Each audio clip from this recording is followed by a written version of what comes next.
काल ब्रह्म यानी शर पुरुष के भेजे हुए अवतार पृथ्वी पर बढ़े अधर्म का नाश कत्लेआम अर्थात संहार करके करते हैं। उदाहरण के रूप में श्री रामचंद्र जी तथा श्री कृष्णचंद्र जी, श्री परशुराम जी तथा श्री निहकलंक जी, जो अभी आना शेष है, जो कलयुग के अंत में आएगा।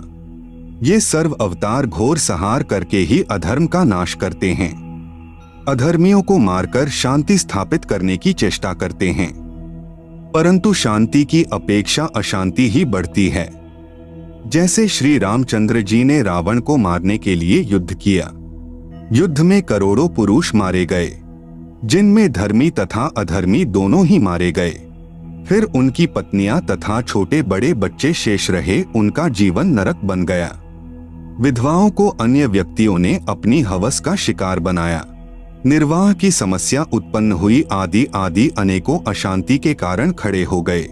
यही विधि श्री कृष्ण जी ने अपनाई थी, यही विधि श्री परशुराम जी ने अपनाई थी। इसी विधि से 10वां अवतार काल ब्रह्म यानी शर पुरुष द्वारा उत्पन्न किया जाएगा। उसका नाम निकलंक होगा। वह कलयुग के अंतिम समय में उत्पन्न होगा, जो राजा हरिश्चंद्र वाली आत्मा होगी।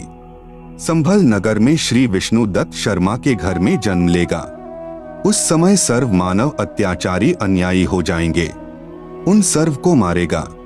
उस समय जिन जिन मनुष्य में परमात्मा का डर होगा, कुछ सदाचारी होंगे, उनको छोड़ जाएगा, अन्य सर्व को मार डालेगा। यह विधि है ब्रह्म यानी कालक्षर पुरुष के अवतारों की अधर्म का नाश करने तथा शांति स्थापना करने की। परम अक्षर ब्रह्म अर्थात सत्य पुरुष के अवतारों की जानकारी। नंबर 1, परम अक्षर ब्रह्म स्वयं पृथ्वी पर प्रकट होता है। वह सहशरीर आता है, सहशरीर लौट जाता है। यह लीला वह परमेश्वर 2 प्रकार से करता है। नंबर 1, प्रत्येक युग में शिशु रूप में किसी सरोवर में कमल के फूल पर वन में प्रकट होता है। वहां से निसंतान दंपति उसे उठा ले जाते हैं। फिर लीला करता हुआ बड़ा होता है तथा आध्यात्मिक ज्ञान प्रचार करके अधर्म का नाश करता है। सरोवर के जल में कमल के फूल पर अवतरित होने के कारण परमेश्वर नारायण कहलाता है। नार यानी जल, आयन यानी आने वाला अर्थात जल पर निवास करने वाला नारायण कहलाता है। नंबर 2, जब चाहे साधु संत जिंदा के रूप में अपने सत्यलोक से पृथ्वी पर आ जाते हैं तथा अच्छी आत्माओं को ज्ञान देते हैं। फिर वे पुण्यात्माएं भी ज्ञान प्रचार करके अधर्म का नाश करते हैं। वे भी परमेश्वर के भेजे हुए अवतार होते हैं। कलयुग में ज्येष्ठ शुदी पूर्णमासी संवत 1455 सन 1398 को कबीर परमेश्वर सत्यलोक से चलकर आए तथा काशी शहर के लहरतारा नामक सरोवर में कमल के फूल पर शिशु रूप में विराजमान हुए।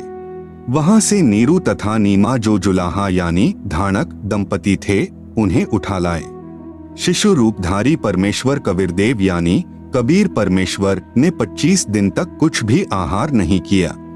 नीरू तथा नीमा उसी जन्म में ब्राह्मण थे, श्री शिव जी के पुजारी थे। मुसलमानों द्वारा बलपूर्वक मुसलमान बनाए जाने के कारण जुलाहे का कार्य करके निर्वाह करते थे। बच्चे की नाजुक हालत देखकर नीमा ने अपने इष्ट शिव जी को याद किया। शिव जी साधु वेश में वहां आए तथा बालक रूप में विराजमान कबीर परमेश्वर को देखा। बालक रूप में कबीर साहेब जी ने कहा, है शिव जी इन्हें कहो एक कुंवारी गाय लाएं, वह आपके आशीर्वाद से दूध देगी। ऐसा ही किया गया। कबीर परमेश्वर के आदेशानुसार भगवान शिव जी ने कुंवारी गाय की कमर पर थपकी लगाई। उसी समय बछिया के थनों से दूध की धार बहने लगी। एक कोरा मिट्टी का छोटा घड़ा नीचे रखा। पात्र भर जाने पर दूध बंद हो गया। फिर प्रतिदिन पात्र थनों के नीचे करते ही बछिया के थनों से दूध निकलता। उसको परमेश्वर कबीर जी पिया करते थे।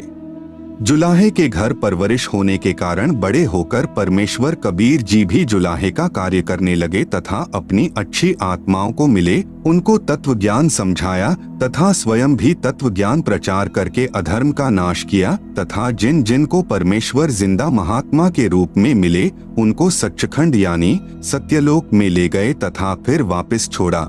उनको आध्यात्मिक ज्ञान दिया तथा अपने से परिचित कराया। वे उस परमेश्वर यानी सत्य पुरुष के अवतार थे। उन्होंने भी परमेश्वर से प्राप्त ज्ञान के आधार से अधर्म का नाश किया। वे अवतार कौन कौन हुए हैं? नंबर 1 आदरणीय धर्मदास जी, नंबर 2 आदरणीय मलुकदास जी, नंबर 3 आदरणीय नानक देव साहेब जी, सिख धर्म के प्रवर्तक, नंबर 4 आदरणीय दादू साहेब जी, नंबर 5 आदरणीय गरीबदास साहेब जी गांव छुड़ानी जिला झज्जर हरियाणा वाले, तथा नंबर 6 आदरणीय घीसा दास साहेब जी गांव खेखड़ा जिला मेरठ उत्तर प्रदेश वाले। ये उपरोक्त सर्व अवतार परम अक्षर ब्रह्म यानी सत्य पुरुष के थे। अपना कार्य करके चले गए, अधर्म का नाश किया, जिस कारण से जनता में बहुत समय तक बुराई नहीं समाई। वर्तमान में संतों की कमी नहीं, परंतु शांति का नाम नहीं।